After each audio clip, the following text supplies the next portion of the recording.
Ito yung dukalang. Yun o. Masarap to guys. Kung laking probinsya ka, alam ko marami sa inyo relate dito sa ginagawa natin. Sama natin yung bulaklak kasi favorite ko yung bulaklak. O yeah. Dami na.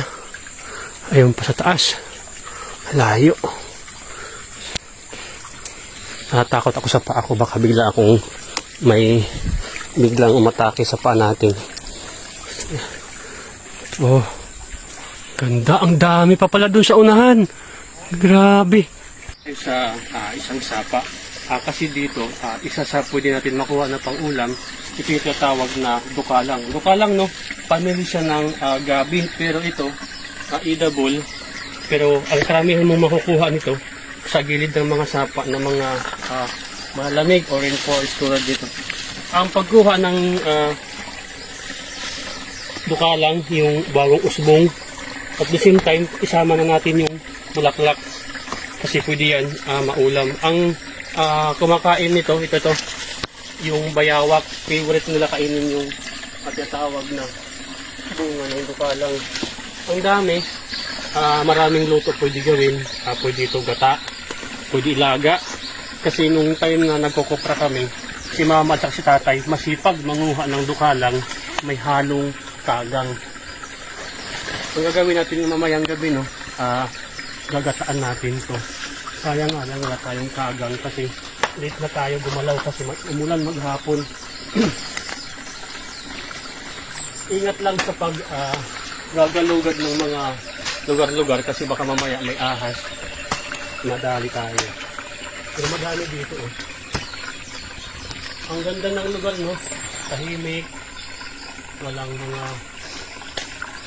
insekto. Malamig. Pero may nakita ko, oh.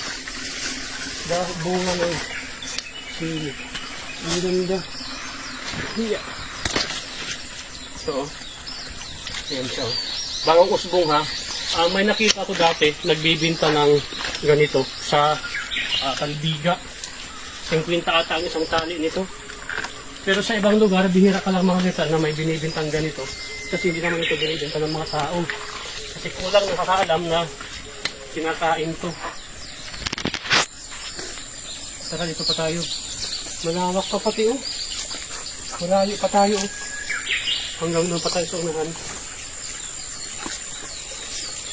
Sigurado naman ako na halos kalamihan sa inyo na nakakaalam sa tinatawag na dukalang. Dukalang. Family siya ng taro. Ang ganda. Oh. Ayan, oh. Pakiramdam ko sa lugar na ito maraming kagang.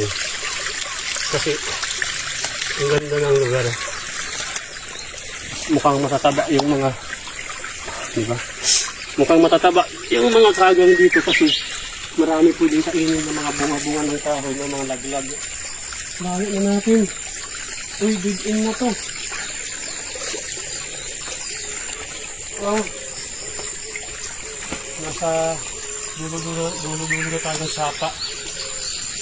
Ito na yung ako itatawag na may gibwangan, audiri, tutay, audiri, surukon. Yun, surukon. Hindi ko lang kung bakit tinawag na surok o sa words Tagalog na rurok. Nandito tayo sa pinakarurok. May malaking baliti. Pero ko na doon. Bali, ito na yung pinaka-in part ng sapa kasi wala na siyang umaagos na tubig. Tapos hahanap tayo ng daanan para makabalik tayo ng maaga o shortcut. Kaso nga lang, yung sinilas ko, iniwan ko dun sa likod. Yan, ito na yung kuha natin. Kasama yung bulaklak ng tinatawag na nangalimutan nga rin. Yeah. Uy, ang taas.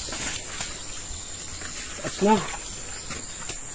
Wala na dito tubig. Ito yung mga lugar no, na mga pwede na pagkalugaran ng mga baboy ramo, mga ilahas. Ang ganda dito Para na nga dito. Hindi naman masagka mo. Sagka. So hanap tayo ng exit way. Ito pa meron pa. Ito tayo.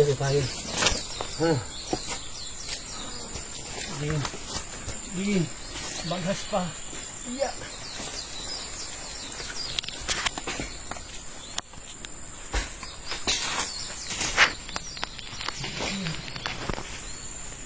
Ito pa laki. Ganda. Uy, mayroon tayong na bukid. Farm.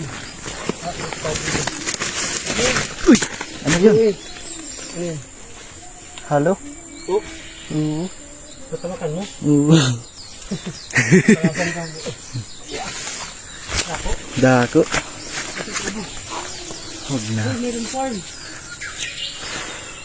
Mayroon tayo nakita paano dito sa kahan.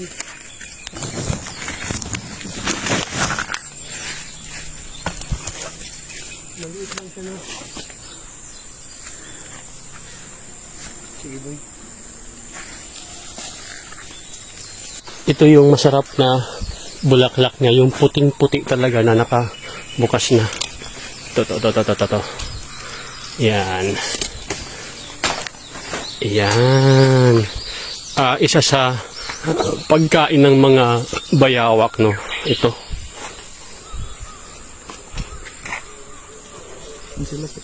Ali. Yan, Uwa. Yan. Ito, kinakain niya ng bayawak.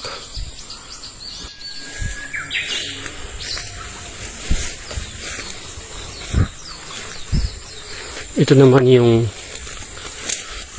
tinatawag na bagumbum. Ayan, yung hinog nito, yun yung kulay orange. Ayan, yung bagumbum. Masighot. Ginagawa mo dyan. Nandito kami sa naghahanap kami ng magugulay. Bali yung pakay namin ngayon yung dukalang tulad nito. Yan. Ito yung dukalang.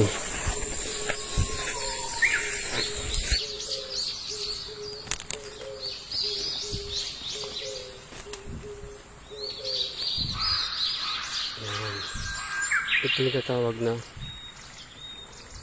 yung iba tatawag na itong tagbak.